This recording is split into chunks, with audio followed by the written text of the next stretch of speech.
Hello दोस्तों, मेरा नाम है मुकेश और मैं हूं आपका मेंटोर एंड कोच। आज हम एक डिफरेंट टॉपिक पे बात करने वाले हैं जो खास करके बच्चों पे आधारित है। जो छोटे बच्चे हैं उनके कम्युनिकेशन स्किल्स को हम बेहतर कैसे कर सकते हैं, इस टॉपिक पे हम आज बात करेंगे। तो खास करके ये वीडियो पेरेंट्स के लिए बहुत इंपॉर्टेंट है। सो पेरेंट्स, आप इस वीडियो को प्लीज़ ध्यान से देखें और समझें कि कम्युनिकेशन स्किल्स वाकई एक छोटे बच्चों के लिए बहुत इंपॉर्टेंट है, क्या खास है और क्यों ज़रूरी होना चाहिए। तो सबसे पहले कम्युनिकेशन स्किल्स होता क्या है? तो बच्चों के हिसाब से अगर मैं डेफिनेशन की बात करूं तो बच्चे स्कूल में अपने टीचर, अपने अपने दूसरे स्टूडेंट के साथ वो अच्छी तरीके से बातचीत करें, राइट। वो हर तरीके के कंपटीशन में पार्टिसिपेट करे, वो हर स्कूल के हर एक्टिविटीज़ में पार्टिसिपेट करे, अपनी बात को टीचर के साथ बहुत खूबसूरती से और बहुत आसानी तरीके से रखे। और ख़ास ही खास टीचर अगर कुछ सिखाती है तो उसके अंदर वो ग्रैब करने, वो सुनने की क्षमता उसके अंदर होनी चाहिए। ये खास बात है जिसके कारण कम्युनिकेशन स्किल्स बच्चों को सिखाना बहुत ज़रूरी है, या उनकी कम्युनिकेशन स्किल्स की जांच करनी बहुत ज़रूरी है। तो सबसे बड़ी बात है कि कम्युनिकेशन स्किल्स अच्छा ना होने के नुकसान क्या क्या है बच्चों में। तो बच्चे सबसे पहले तो वो बातचीत नहीं कर पाएंगे। अगर बातचीत नहीं कर पाएंगे स्कूल के अंदर तो धीरे धीरे डिप्रेशन के अंदर आना शुरू हो, वो हीन भावना आ जाती है कि जो बच्चा अच्छा बात कर रहा है या जो कंपटीशन में पार्टिसिपेट कर रहा है उससे वो वीक है, उससे वो कमज़ोर है, और वो फिर कहीं पे भी बात नहीं करता है, स्कूल में गुमसुम रहता है, चुपचाप रहता है। ना तो टीचर से ज़्यादा वो सवाल जवाब करता है, ना ही टीचर के क्वेश्चंस का आंसर करता है। सिमिलरली वो घर के अंदर भी सिमिलर काइंड ऑफ बिहेव करता है, जिससे बच्चा निरंतर एक डिप्रेशन का शिकार और एक हीन भावना का शिकार हो जाता है, जिसके कारण उसकी ग्रोथ रुक जाती है। तो पेरेंट्स, ये बहुत इंपॉर्टेंट बात है जो हमें ध्यान देने की ज़रूरत है कि बच्चों की कम्युनिकेशन स्किल्स को हम बेहतर कैसे कर सकते हैं।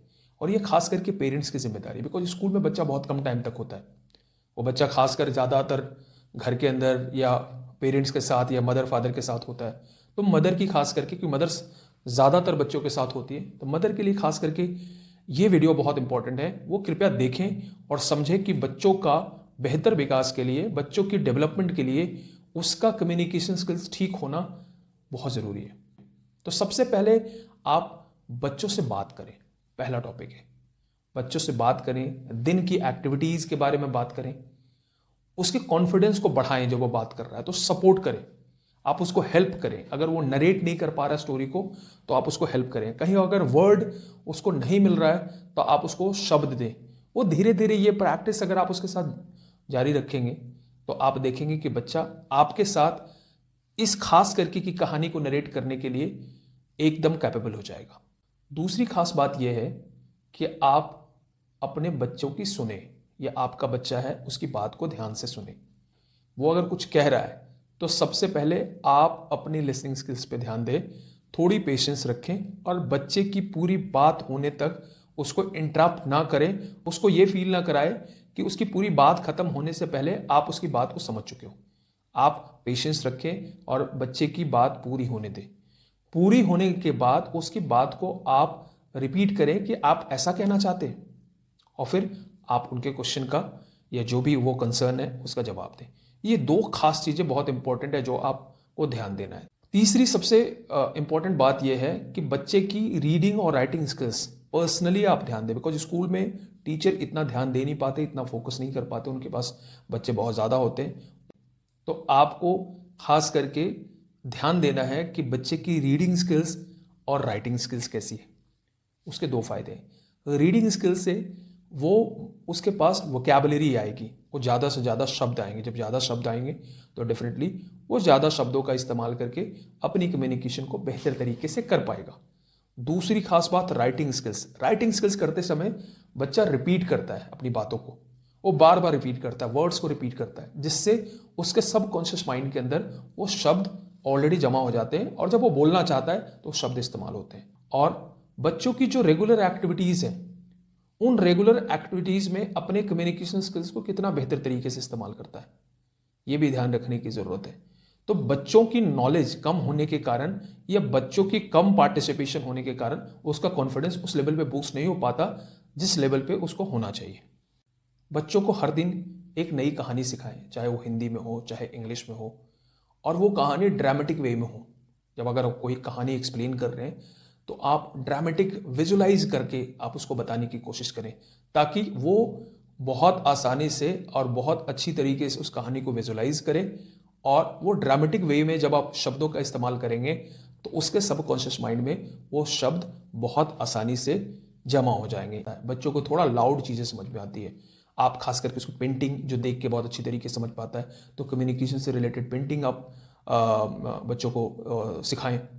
एक और सबसे खास इंपॉर्टेंट बात है बच्चों की कम्युनिकेशन स्किल्स को इम्प्रूव करने के लिए, आप उसको हर चीज़ एग्जाम्पल से समझाएं। अगर आपको कम्युनिकेशन स्किल्स समझानी है तो आप एग्जाम्पल से समझाएं।